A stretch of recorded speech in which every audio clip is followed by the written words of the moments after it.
نحمده ونصلي ونسلم على رسوله الكريم. فقد قال الله تعالى في القرآن الكريم وهو أصدق القائلين والذين جاهدوا فينا لنهدينهم سبلنا وإن الله لمع المحسنين. وقال رسول الله صلى الله عليه وسلم كل أمتي يدخلون الجنة إلا من أبى.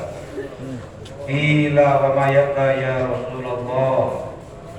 قال من أطاعني دخل الجنة ومن عصاني فقد أبى كما قال رسول الله صلى الله عليه وسلم.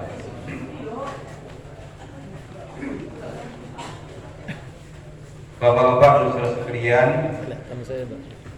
yang dimuliakan oleh Allah Subhanahu wa taala.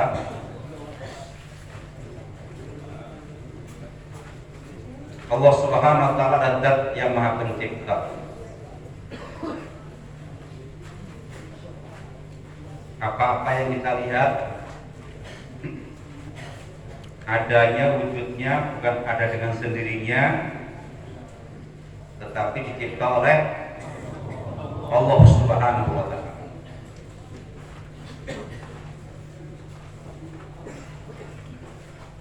Dikatakan bahwa jenis makhluk yang Allah ciptakan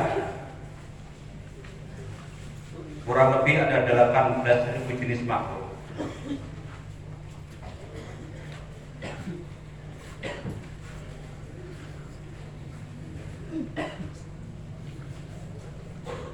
Itu semua dicipta oleh Allah Subhanahu wa taala adalah untuk berkhidmat kepada umat manusia. Ad-dunya khalaqat lakum wa antum khuliqtum lil akhirah. Dunia dicipta untuk kamu sekalian dan kamu sekalian dicipta untuk kamu akhirat.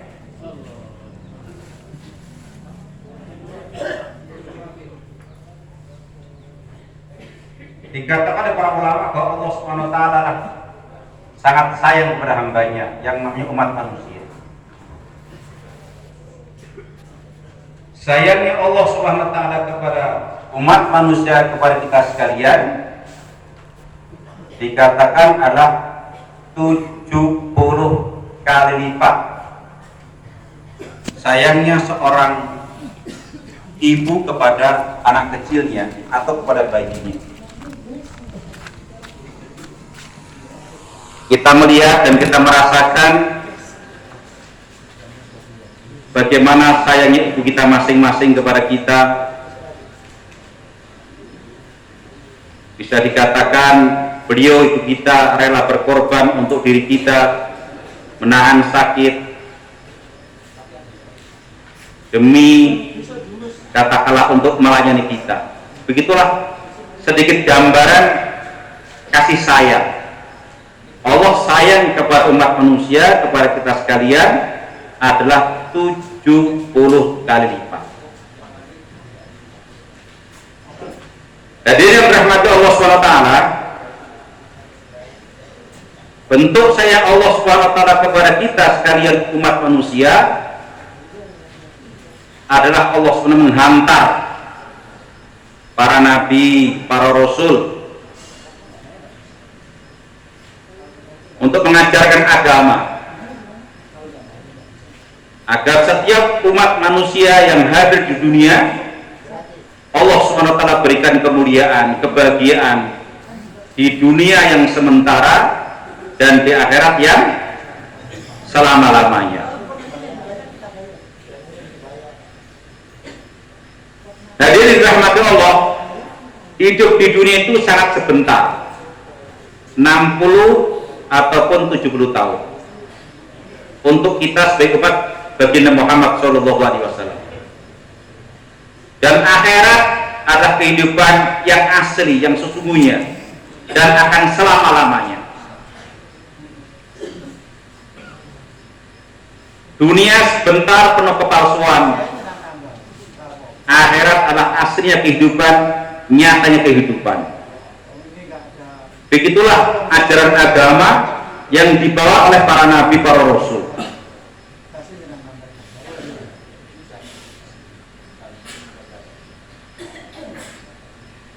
Dikatakan sebagai pembanding terus kalian bahwa dunia itu ada sangat palsu. Digambarkan seandainya seluruh kesenangan sejak zaman Adam alaihissalam sampai manusia terakhir dikumpulkan kesenangannya itu, senang, senang, senang, senang, senang. Katakanlah senangnya seorang yang sembuh dari sakit, senangnya seorang pasangan suami istri yang lama tidak ada anak kemudian ada anak, dan yang lain-lain sejenis bentuk kesenangan dikumpulkan, dibandingkan dengan kesenangan di surga yang terendah terus kalian, itu lebih senang di surga yang terendah terus kalian. Muda selamanya, sehat selamanya, jadi raja selamanya. Apa yang diinginkan di surga nanti bagi penghuni surga Allah wujudkan. Ma tastahi anfusukum wa lakum fiha ma tad'un nuzulan min ghafurur rahim. Apa yang diinginkan oleh hati, yang diminta oleh lisan, dengan kuasa Allah, Allah wujudkan.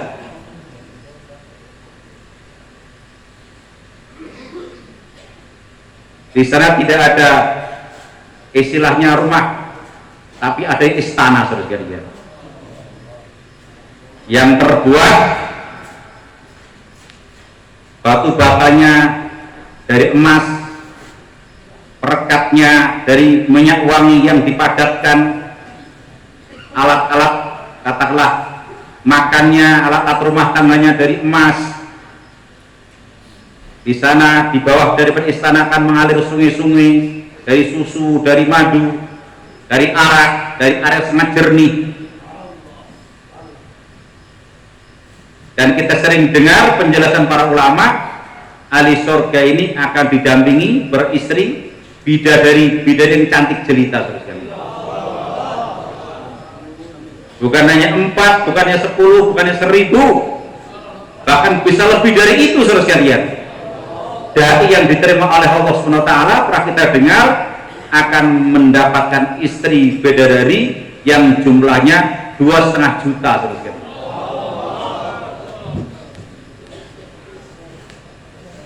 Semangat terus sekalian. Ini suatu gambaran kesenangan dunia itu gak ada apa-apanya. Dan keduniaan ini kan sebagaimana kita rasakan hari-hari. Saudara yang dirahmati Allah SWT, katakanlah kita untuk makan sepiring nasi. Di balik sepiring nasi itu, dunia yang penuh dengan kepalsuan. Di balik sepiring nasi itu berbagai macam usaha dan kerja di balik sepiring nasi saudara sekalian. Orang mencangkul kalau orang zaman dulu. Kalau sekarang adalah orang akan menjalankan traktornya, orang menebar benih, orang menanam, orang memanen, orang menjemur padi, menjadikan beras, kemudian dibersihkan, dimasak. Di situ ada alat rumah tangga katelkah atau apa, magicom sejenisnya. Jadi untuk sepiring nasi di dunia itu, di balik itu banyak pekerjaan-pekerjaan saudara. Kalau di surga nanti semua oleh Allah SWT wujudkan. Sebaliknya saudara rahmat Allah SWT, kesengsaraan di dunia ini kalau dibandingkan dengan kesengsaraan di neraka, dikatakan seandainya orang kesengsaraan sejak Nabi Adam alaihissalam sampai manusia terkumpulkan penuh dengan kesengsaraan, dibandingkan dengan kesengsaraan adab yang terendah di neraka, masih lebih sakit, lebih derita, yaitu tingkat azab neraka yang terendah tersebut. Ini artinya satu berita yang kita harus serius. menghadapi kehidupan akhirat dengan penuh rasa tanggung jawab. Jadi rahmat Allah SWT, alhamdulillah, dengan kasih sayang Allah SWT, Allah Subhanahu wa taala telah sentuhkan diri kita dengan usaha agama, untuk wujudnya agama. Usaha agama dengan usaha nubuah, usaha kenabian, usaha yang termulia.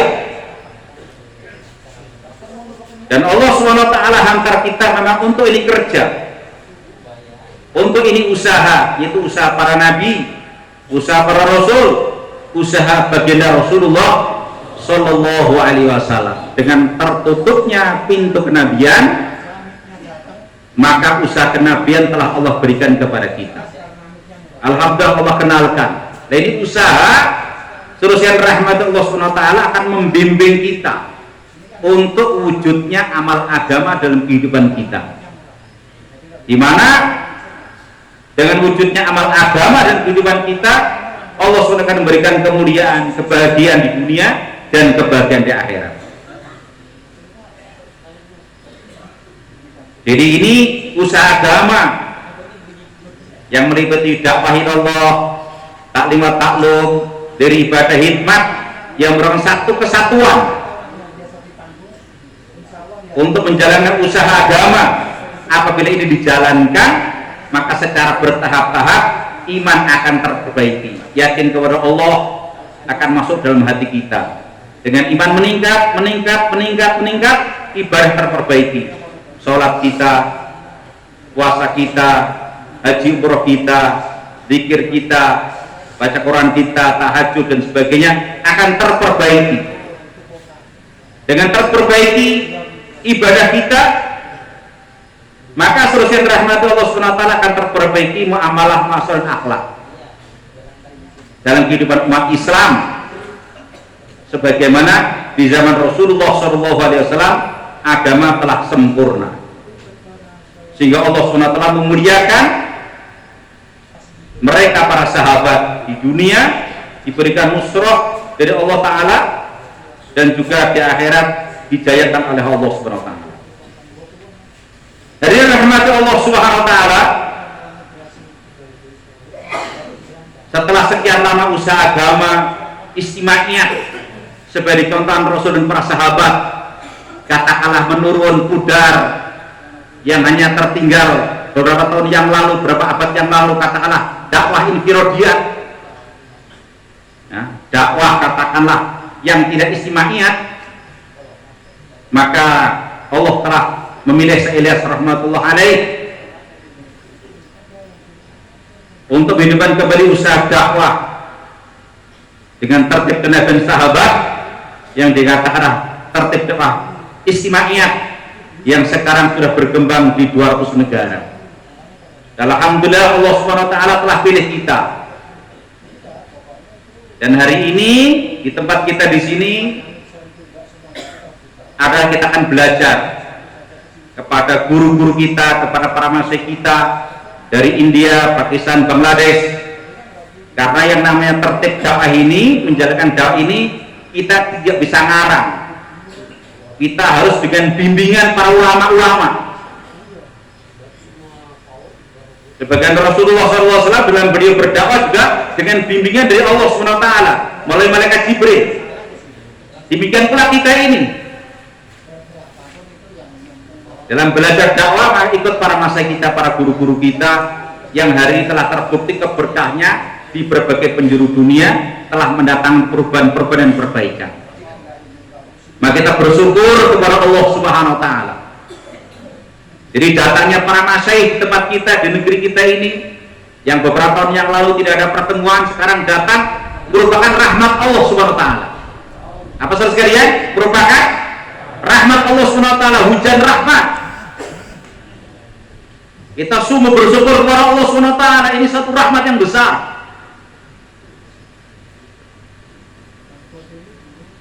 Dengan datangnya orang-orang yang dekat dengan Allah, orang-orang pribadi hikmat agama datang ke negeri kita, datang ke tempat kita, ini satu alamat, satu tanda Allah Subhanahu wa taala sayang kepada kita. Sebagaimana kita sering dengar dan mengatakan juga, apabila Allah SWT memberi kebaikan kepada seorang hamba, maka hamba tadi dipahamkan dengan agama. Maka seterusnya rahmat Allah SWT, ini teman-teman dari Sabang sampai Merauke akan datang di tempat kita di sini untuk bersama-sama bersuhbah, berdekat dengan para guru-guru kita, para nasihat kita. Maka kita sore hari ini akan bermudzakarah bagaimana yang seharusnya kita buat untuk menyambut daripada tetamu-tamu mulia, saudara-saudara kita dari berbagai tempat ke tempat kita di sini.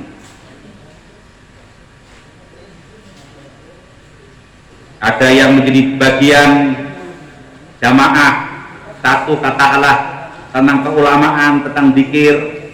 Ada jamaah dua berkaitan dengan istaskil, dengan istiqbal, dengan ikhtilat, dengan amanah, dan juga ada jemaah berikutnya. Maka seterusnya rahmati Allah SWT, yang pertama kita tanamkan dalam kita berkhidmat, dalam kita ini menyambut tamu, adalah dalam hati kita bersyukur kepada Allah Ta'ala. Jadi hati kita mesti apa terus kalian? Bersyukur kepada Allah Subhanahu wa Ta'ala. Ini satu nikmat yang besar. Kalau kita bersyukur, maka Allah SWT akan menambah nikmatnya kepada kita. Kalau kita ini bersyukur atas peluang belajar hikmat, belajar iman, belajar agama, nanti Allah SWT akan memberikan peluang lebih lagi untuk kita lebih bisa berhikmat lagi dalam usaha agama ini. Saudara-saudara, Allahu Akbar.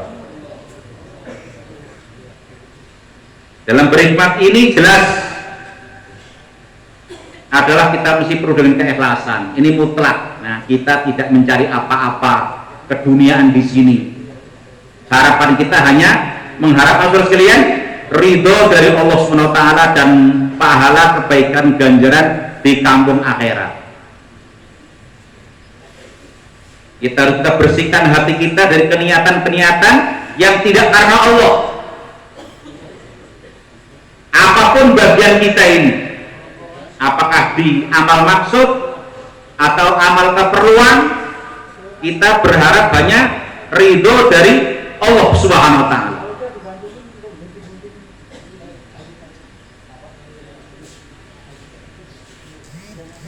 Jadi ini penentu daripada diterima amal kita. Kita sering dengar satu kisah bagaimana seorang wanita yang dikatakan katakanlah pelacur begitulah. Artinya di sini bagaimana peran ikhlas. Seorang wanita pelacur kemudian menolong seekor anjing. Di sini pelajaran ikhlas, pesan pentingnya ikhlas. Rahmat Allah SWT sangat luas kepada hambanya, dan kisah ini menjadi pelajaran kepada kita sebagai pesan bagaimana setiap amal kita hanya mengharap apa saudara sekalian? Ridho Allah SWT. Maka dengan jiwa ikhlasnya seorang pelacur menolong seekor anjing diterima oleh Allah. Pelacur tadi diampuni dosanya dan dijanjikan menjadi ahli surganya Allah Ta'ala, karena dia juga sebagai orang beriman. Lah seterusnya rahmat Allah SWT, ini kita akan berkhidmat kepada teman-teman saudara-saudara kita yang akan keluar dari Allah SWT, yang akan berkhidmat untuk agama. Jadi di sini kita berharap besar kepada Allah dengan rahmatnya. Bila hati kita ikhlas, maka janji Allah SWT akan diberikan kepada kita sehingga kita tergolong daripada orang-orang yang Allah terima.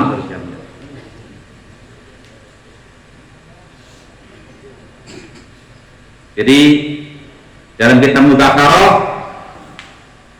pernah kita dengar tahapan sekarang kita dalam berusaha agama ini baru di tingkat taufik.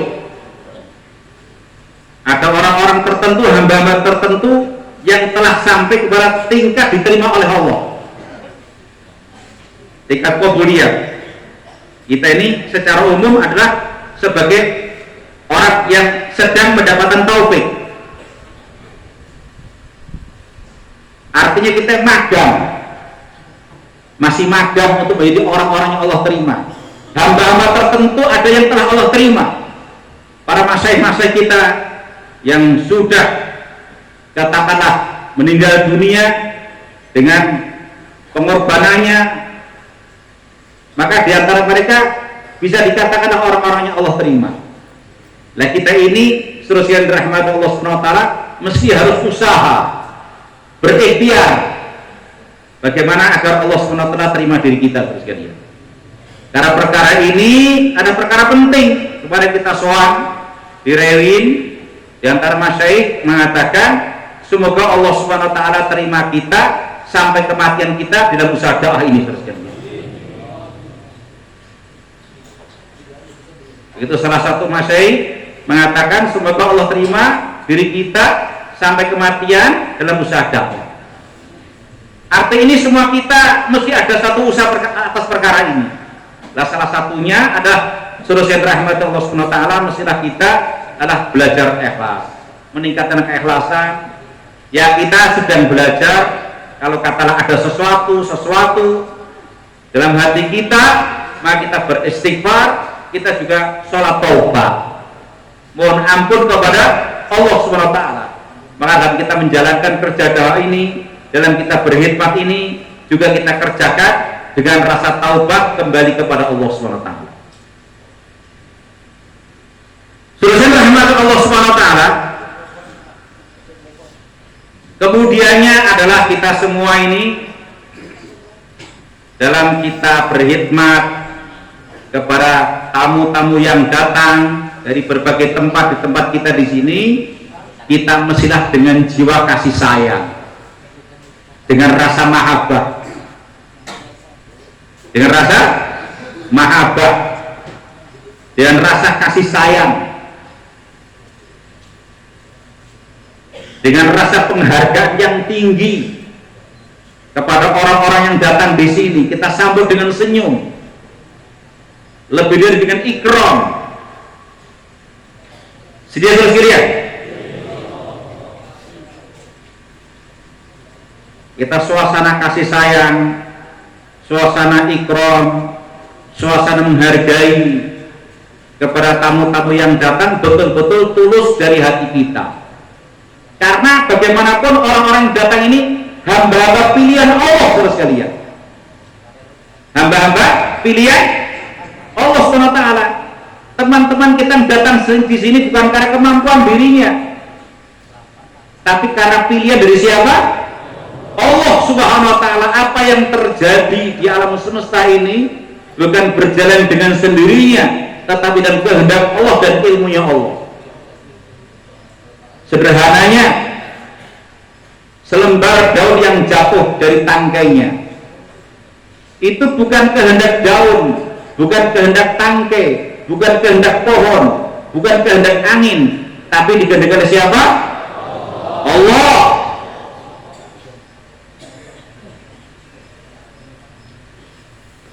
Termasuk teman-teman kita yang hari ini datang dari berbagai tempat di sini atas kehendak Allah, dalam ilmunya Allah, dan datang di sini adalah untuk masuk usaha baginda Rasulullah Sallallahu Alaihi Wasallam.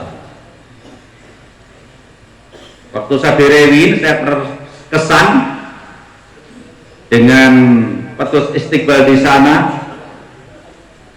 Arti kita semua yang datang awal ini mesti punya jiwa istiqbal, jiwa sebagai tuan rumah yang menyambut adanya datangnya tamu.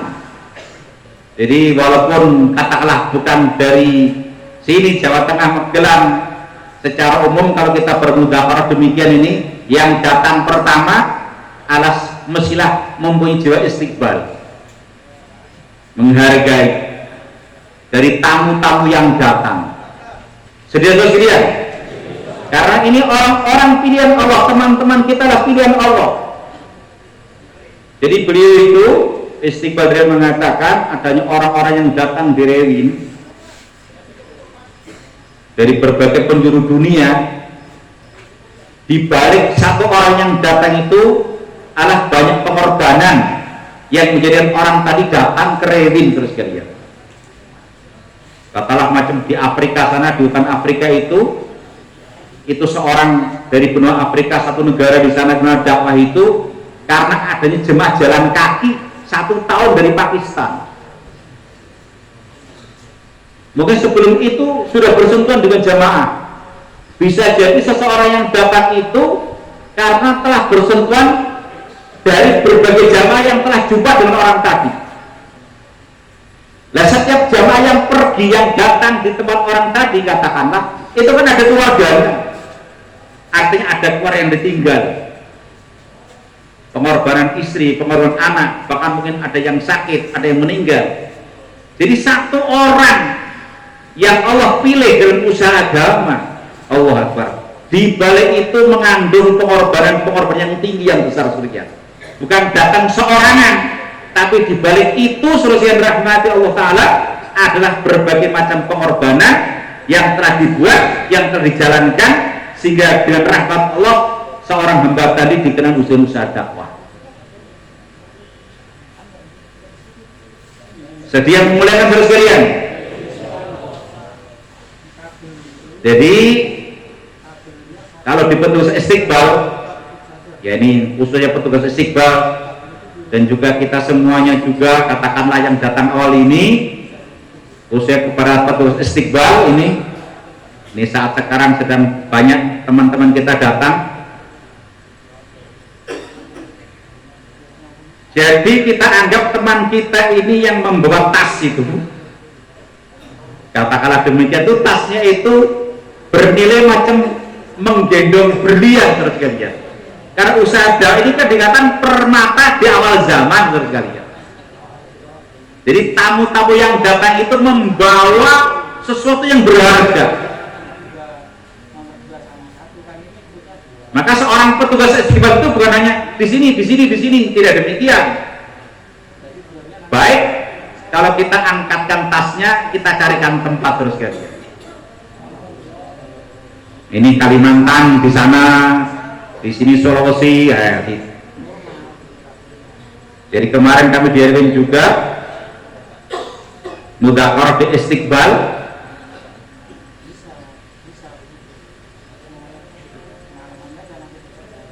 Jadi di zaman dulu sekitar tahun 50 lebih ya, mungkin 55, 56 ke 60-an, itu Rewin itu kan masjidnya dekat dengan Rewin Junction stasiun.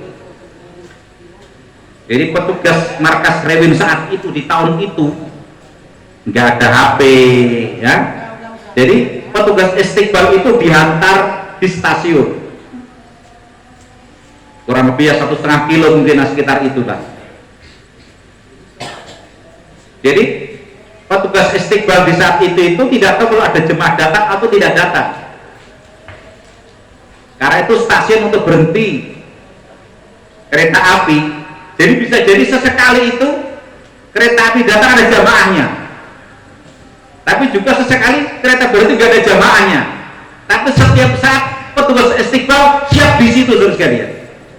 Jadi dikatakan kalau pas ada jamaah itu mereka petugas Istiqbal gembira sekali terus sekalian, sangat gembira sekali.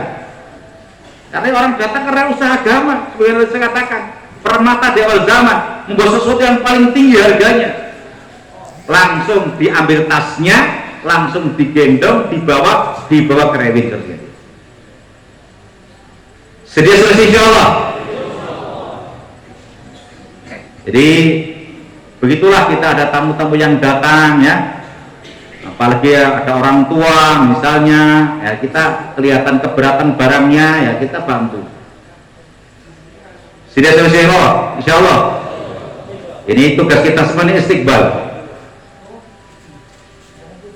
Nah bagi teman-teman katakanlah yang di pos misalnya ini Nah, jadi supaya disiapkan makanan-makanan ringan, katakanlah kalau di Rewin sana ada kurma, ya terus tempat istiqbalnya juga ada air gitu, langsung diberitahu tentang katakanlah teknis prosedur untuk sampai ke medan jur di sini.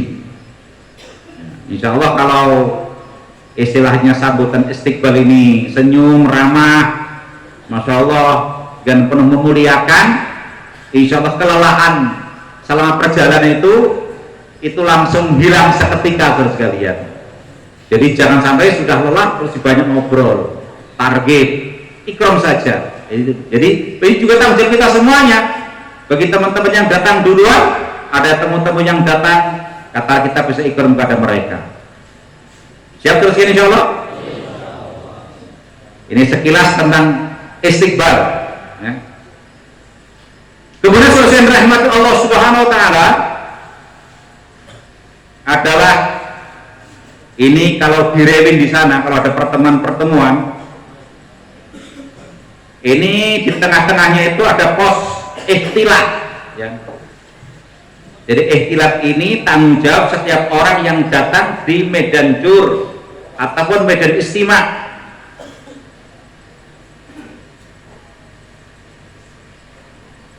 Petugas ikhtilat ini memang untuk menggerakkan orang juga supaya berikhtilat, berdakwah infiradi. Jadi ngobrolnya jelas, ngobrolnya jelas ya. Jadi waktu saya menjadi tugas ikhtilat itu di satu jur waktu kapan itu Rewin itu oleh kata pemandu ya, oleh pemandu itu setiap hari supaya bisa berdakwah jumlah umat yang datang di istimewa Rewin waktu itu 16 negara. Jadi kita bukan berdakwah hanya kepada orang Indonesia atau Malaysia atau Singapura yang sebahasa, tapi juga berdakwah kepada orang yang dari Cina, kepada orang Kyrgyzstan, kepada orang Iran, kepada orang mana-mana. Nah, ini yang saya rasakan ini memang kita ini orang Indonesia ini untuk berdakwah infiradi, berikhtilat kurang percaya diri, saudara sekalian. Kurang percaya diri. Nah, ini alhamdulillah ya memang diingatkan yang ada suasana begini saja kita nggak bisa dakwah katanya. Apalagi kalau di tengah-tengah masyarakat umum lebih nggak bisa lagi. Kalau kalian di sini yang ada suasana aja nggak siap berdakwah, orang di sini kan siap didakwahi. Benar-benar saudara sekalian, orang-orang yang datang di sini semua siap didakwahi, tapi kita sering kurang percaya diri. Jadi gambarannya itu kalau di tempat ada jur, ada istiwa, kita kurang berani dakwah infiradi, berikhtilat, berkenalan. Itu nanti akan menjadi sesuatu yang sulit waktu kita di tengah-tengah masyarakat umum. Lebih kurang percaya diri lagi, saudara sekalian. Siap terus ya insya Allah.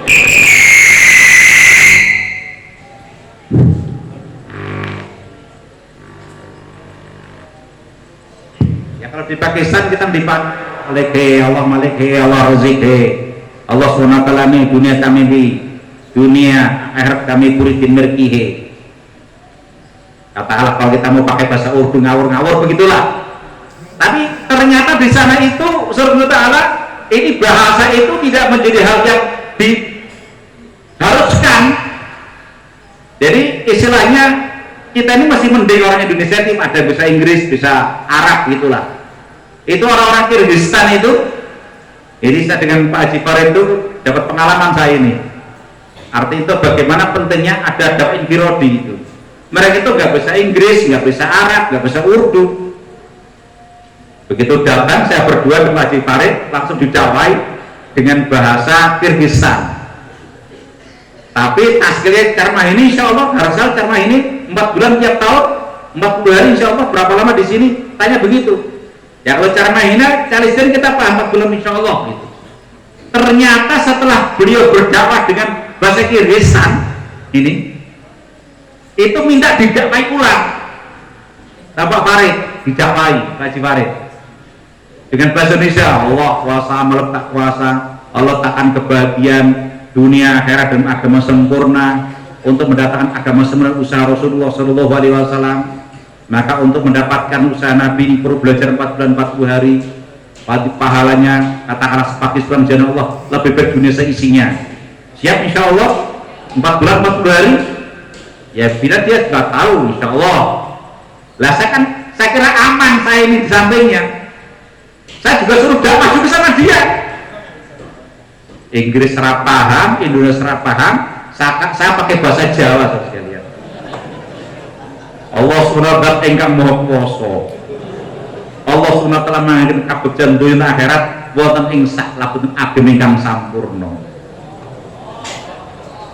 Kita gesanteng alam sekedar akhirat sak dangu-dangunipun.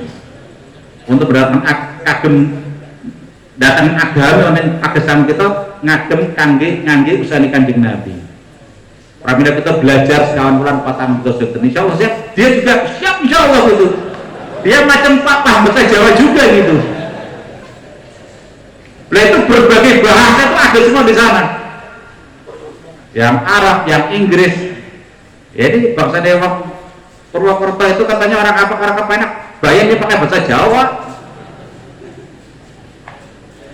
Itu artinya ini penting, catatan penting dalam kita berikhtiar ini semua kita. Ya, kita semua kita ini artinya petugas ikhtiar itu menggerakkan orang supaya berikhtiar. Di setiap tempat ada orang dakwah. Allah kuasa, makhluk tak kuasa. Allah berikan rezeki, selain Allah tidak berikan rezeki. Jadi saya ulangi lagi, di tempat yang ada suasana nggak bisa dakwah, nanti di tempat yang lain kita lebih sulit lagi. Nah ini artinya catatan untuk kita semua bagian itu supaya nanti dalam musyawarah hariannya atau bagaimana supaya juga menarik Karguzari gimana dakwah infirodingnya ini, walaupun bagian kebersihan bagian air ini bukan hanya ngurusin air saja tapi juga bagaimana juga katakanlah dengan ikram dengan kata menyediakan sabun atau apa itu juga sambil dakwah juga kepada orang-orang yang menunggu antri. Nah, seterusnya rahmat Allah SWT.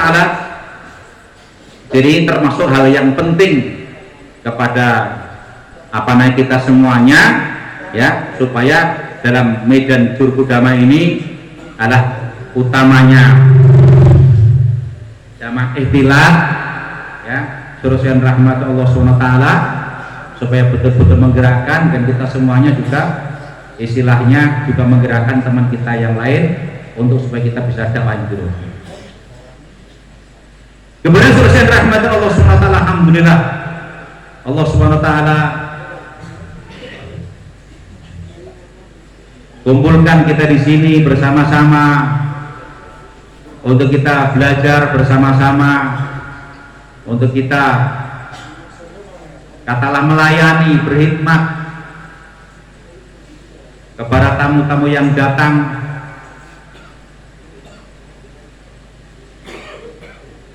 Untuk bersama-sama belajar dalam usaha agama ini, maka ini menjadi tanggung jawab kita semuanya di sini.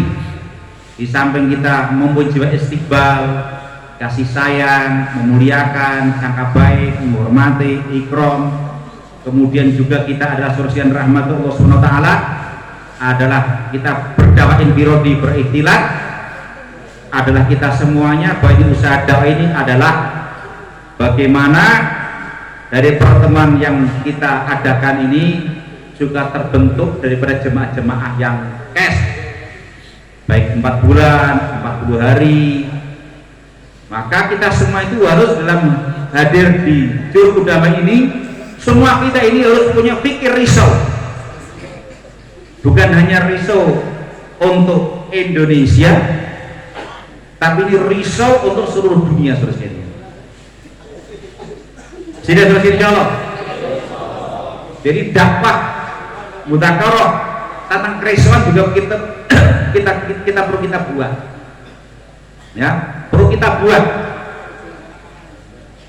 Karena risau dalam usaha agama ini, dalam dakwah ini, bagaimana agar Allah SWT turunkan hidayah, Allah SWT terima pengorbanan kita, bagaimana agar terbentuk jemaah-jemaah sebanyak-banyaknya. Jadi kita berharap besar kepada Allah SWT dengan penuh kerisauan. Ini ruhnya dakwah. Jadi kalau dakwah tidak ada kerisauan, terusin rahmati Allah SWT, maka sebagai jasa tanpa ruh. Dan kerisauan kita ini bukan hanya untuk kota kita, untuk negeri kita, tetapi untuk seluruh penjuru dunia. Bagaimana agar Allah SWT berikan kemampuan kepada kita semua mengamalkan agama yang sempurna. Risau ini risau. Ini ruhnya daripada usaha dakwah. Jadi insya Allah. Jadi di sini termasuk yang kita hidupkan ada kerisauan. Jadi para guru-guru kita ya, ada mengajarkan kepada kita supaya kita punya kerisauan, termasuk bayi yang lahir sebelum datangnya hari kiamat, itu bayi itu mendapat hidayah Allah SWT, menjadi ahli iman dan ahli surganya Allah SWT. Ini tentang kerisauan. Karena sebagaimana kita belajar daripada guru-guru kita yang pernah kita dengar, Allah suraskan rahmat Allah SWT, bahwa Syekh Ilyas rahmatullah alaih itu suatu ketika tidak bisa tidur berjalan di malam hari tengah malam karena saking risaunya, sehingga ahli keluarga bertanya, wahai Maulana, ada sesuatu apakah yang menjadikan engkau semalam berjalan-berjalan? Maka belum jawab, kalau seandainya di rumah ini ada dua orang yang punya pikiran kerisauan macam saya, maka di rumah ini akan ada orang yang berjalan-jalan sebagaimana saya ini. Dan ya sekelas kita lah, setidaknya seberapa ini ada kerisauan. Sedia terus kalian berpikir sesaat tentang agama Allah SWT lebih baik daripada beribadah 60 ataupun 70 tahun. Ini ruhnya ada kerisauan. Ya kata Allah, kita bisa melihat dari ini untuk merangsang risau kita. Ya untuk bentuk kerisauan kita bagaimana sekarang umat Islam yang jumlahnya 1,5 miliar sampai 2 miliar. Bagaimana sekarang keadaan umat Islam hari ini? Bukan untuk kita salahkan, tetapi bagaimana kita punya mahabbah, punya kasih sayang kepada mereka, agar teman-teman kita, saudara kita punya amal agama. Dikatakan, ada yang mengatakan data dari mana, ada kurang lebih baru hanya 30% umat Islam yang menjalankan sholat. Masjid-masjid kosong, banyak perintah Allah SWT yang tidak diamalkan. Jadi untuk bagian keadaan ini bukan untuk kita salahkan, apalagi menyalahkan orang lain, kita salahkan diri kita sendiri, tetapi ini menjadi kerisauan. Ya Allah, ya Allah, ya Allah, ya Allah, ya Allah. Siap terus insya Allah. Ini kita akan membentuk kerisauan. Kita hidup membentuk kerisauan. Bagaimana keadaan umat ini, kita mudahkan tentang perkara ini. Siap terus insya Allah ya. Jadi kasih sayang, memuliakan, dakwain birodi, penuh kerisauan, dan juga suruh rahmati Allah Subhanahu Wa Taala. Ini kita secara infirodi bahwa usaha kita di siang hari ini 10%. Berapa persen sekalian? Yang di malam hari berapa persen sekalian? 90%. Ini maka ini dari orang-orang tua kita, para saudara mengingatkan bahwa alhamdulillah secara dohir telah Allah Subhanahu Wa Taala mudahkan, tetapi kita mesti harus banyak doa kepada Allah Subhanahu Wa Taala agar Allah Subhanahu Wa Taala lancarkan daripada jur kita dan Allah terima. Ini semua bergantung dengan kehendak dan pertolongan siapa? Allah. Kita doa dengan penuh kesungguhan, dengan penuh tangisan. Ini Allah SWT sangat suka sekali kalau kita sampai berdoa itu dengan meneteskan air mata. Mohon kepada Allah agar pengorbanan kita, pengorbanan teman-teman kita, subhanallah ya, sejak sekian lama kita katakanlah belajar berkorban. Nah, dari yang hikmat, kata lapangan dan sebagainya. Ini serusian rahmat Allah ini bukan perkara kecil. Apa yang telah kita buat selama ini kemarin dalam perkhidmatan lapangan dan sekarang pun belum selesai, dan sekarang pun masih dilanjutkan perkhidmatan umum.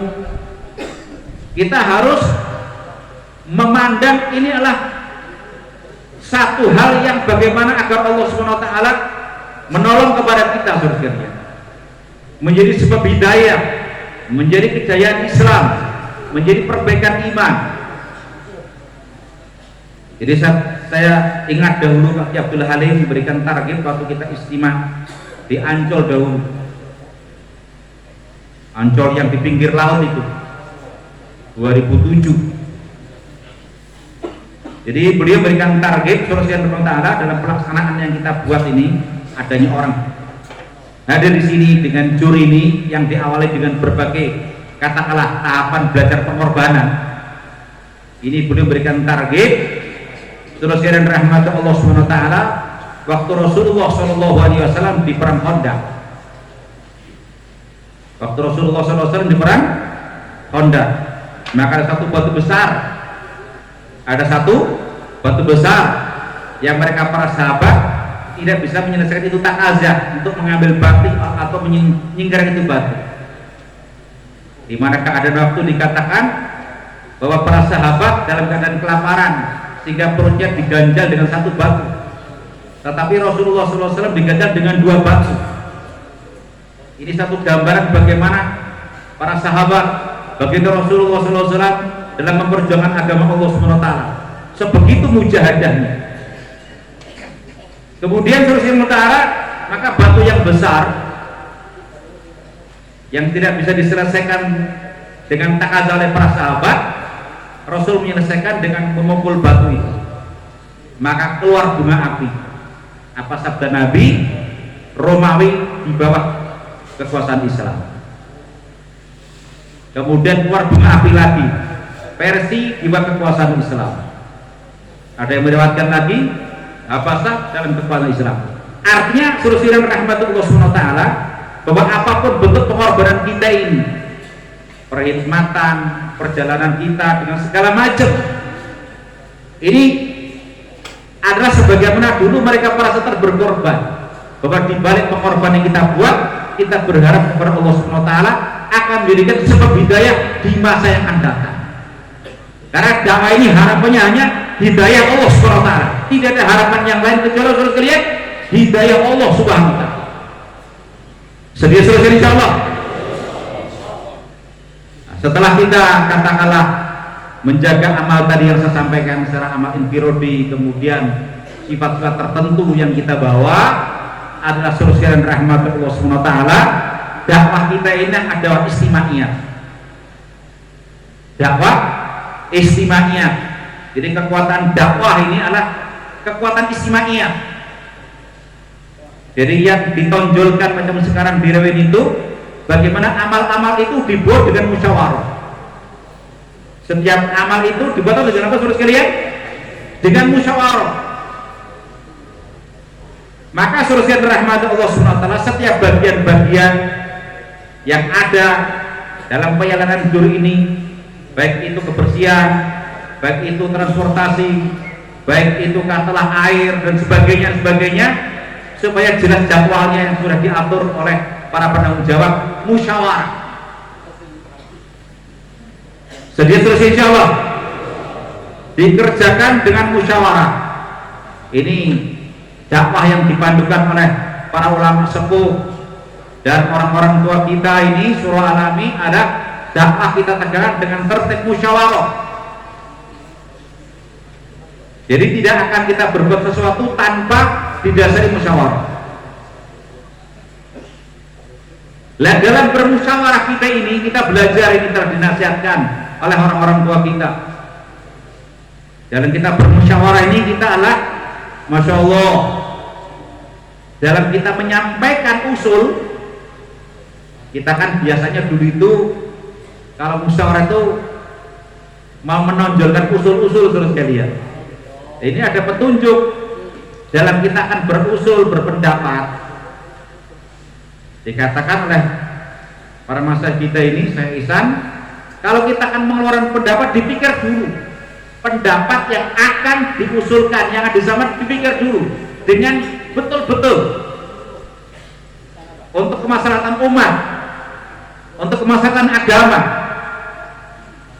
Kita kan sering begitu usul. Jadi ngacungnya dulu mikirnya keri, harus dia lihat.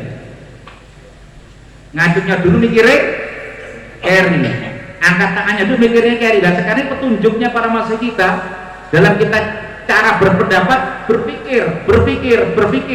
Kalau sudah betul-betul ini memang baik untuk umat dan kemaslahatan, baru menyampaikan.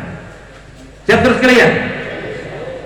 Dalam menyampaikan, dalam petunjuknya itu supaya dengan kalimat yang bisa menjadikan umat bersatu, tidak memaksakan pendapat, katakanlah menjalankan pendapat orang lain, tapi membuat satu kalimat yang betul-betul enak di hati.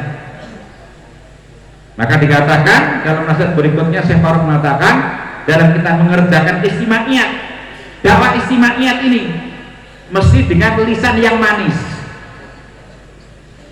Dengar bersama sekalian, lisan yang manis.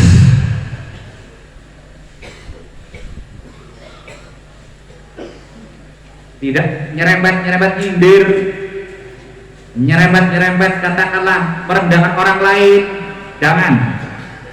Ya, karena dalam dakwah ini semua itu sudah berkorban, masya Allah. Dan kita nggak ada yang sempurna. Setiap kita kesalahan, tidak ada satu orang pun diantara kita yang nggak ada kekurangan dan kesalahan. Itu yang harus kita bawa dalam kita menjalani dakwah. Tidak ada satu orang pun teman kita yang melakukan kesalahan. Nah, kita sangka baik, kita menggunakan kata-kata, kalimat lisan yang apa sekalian? Manis, pikiran yang dingin. Ya Allah ya kita masya Allah ya, kita sedang takaza ini dan segala macam, seringkan pikiran panas, ya alhamdulillah di Magelang adem dingin. Kalau pikiran kita panas betul, gerujuk saja dengan es batu kepala kita, biar dingin, ya. Dengan jiwa yang lapang, dengan dada yang lapang. Jadi supaya kita suasana perkara ini, ya, dalam kita menjalankan daripada musyawarah, dalam kita menjalankan dakwah istimaiyah, lisan manis, masya Allah, kepala dingin, hati yang lapang. Sedia terus insya Allah. Insya Allah dengan cara demikian, terus yang rahmat Allah SWT, nanti kerja kita akan menjadi satu hati. Kerja kita akan menjadi satu hati. Jadi dikatakan para masyarakat kita itu, kalau kita kerja ini walaupun pernah dengan kelemahan, tapi satu hati akan ditolong oleh Allah dan dimajukan. Jadi penting ini. Jadi kalau kerja kita ini, ya, dengan satu hati, dengan dasar-dasar pelaksanaan yang baik tadi, ya, walaupun penuh dengan kelemahan, insya Allah akan diterima oleh Allah dan ditolong oleh Allah dan akan dimajukan. Siap terus insya Allah. Jadi kita nggak menyalahkan apapun teman kita yang telah berbuat, kita hargai. Jadi dikatakan dalam kita menjalani dakwah ini, karena kita mampu dengan kekurangan dan kelemahan, apa yang telah kita jalankan kita syukuri. Apa saudara sekalian? Kita syukuri, bukan untuk disalahkan. Dakwah ini alhamdulillah kita bersyukur kepada Allah SWT. Kemudian keduanya, apa yang telah kita jadi kita syukuri, kekurangan kita mohon ampun kepada Allah. Mohon ampun kepada Allah.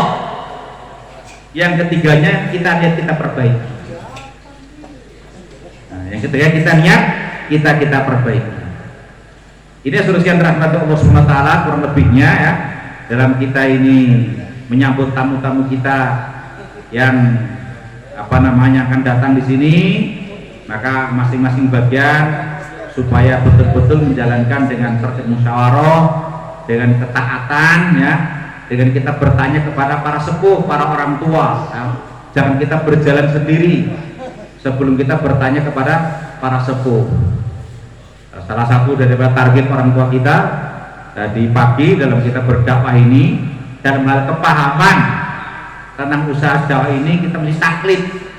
Jadi kita ikuti apa yang telah dipandukan oleh para sepuh, oleh musyawarah, bagaimana yang mesti kita jalankan, dan sampai kita berjalan di luar daripada apa yang telah menjadi kesempatan bersama.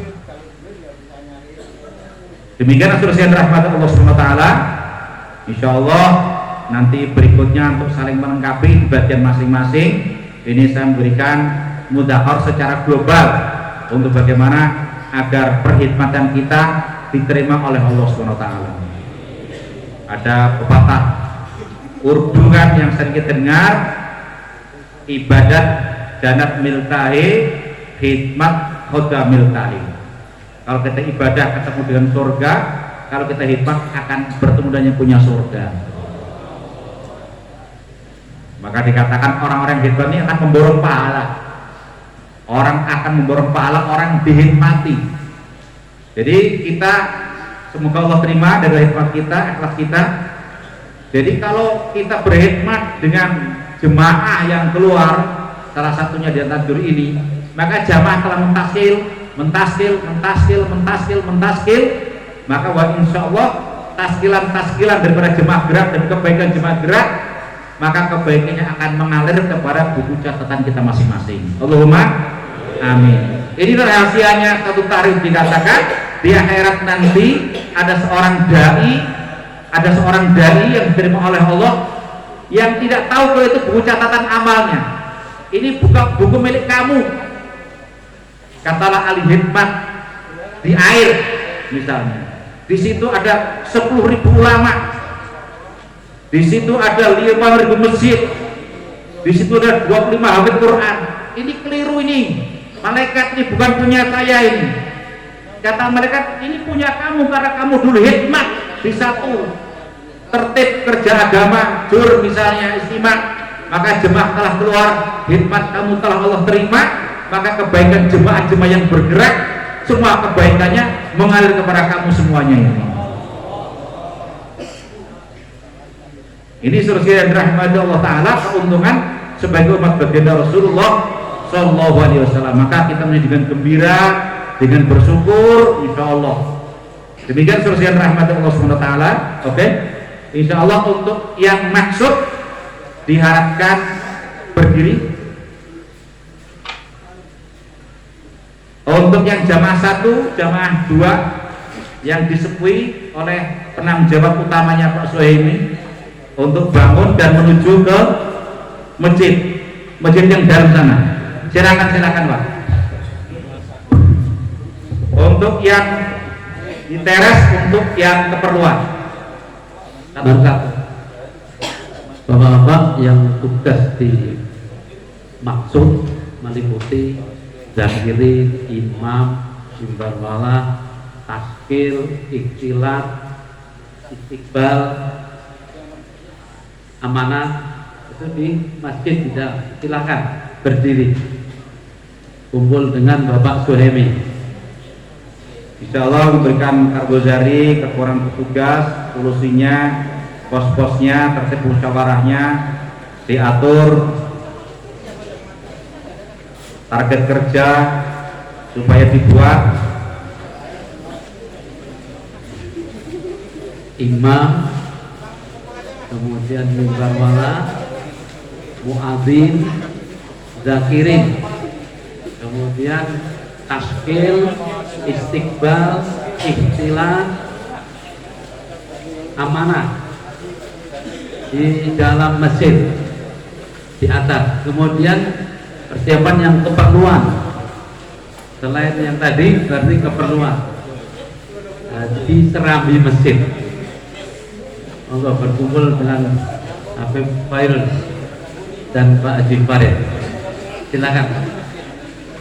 Termasuk kebersihan, parkir, kirosah, lapangan, air, listrik, sound system, itu paling banyak.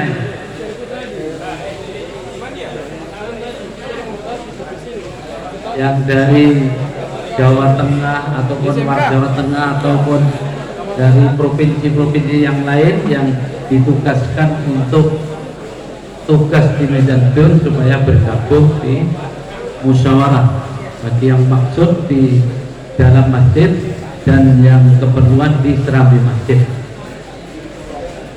Semuanya penting.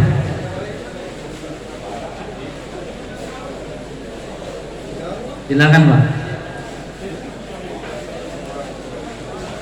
Kemudian bapak-bapak yang merasa tasnya atau barang-barangnya ada di serambi masjid, mohon kalau dipindahkan ke blok masing-masing sesuai daerahnya.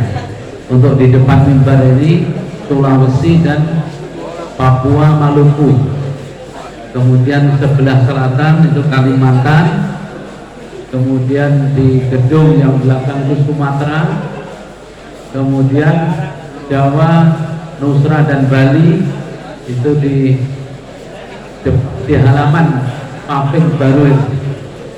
Sampai nanti ke belakang di gedung dekat ruang Suro itu nanti wilayah zon 2 yang meliputi Jawa, Jawa, Nusra dan Bali, NTT, NTB. Di zon 1 itu Sumatera di gedung yang bentuk L itu. Kemudian zon 2 Jawa, Nusra dan Bali, kemudian zon 3 Kalimantan, zon 4 Indonesia Timur, Sulawesi, Papua dan Maluku. Kemudian mohon nanti jalan nanti mulai dari mimbar sampai ke belakang dikosongkan hanya untuk tidur waktu malam, tapi setelah tidur nanti dilipat lagi bedengnya.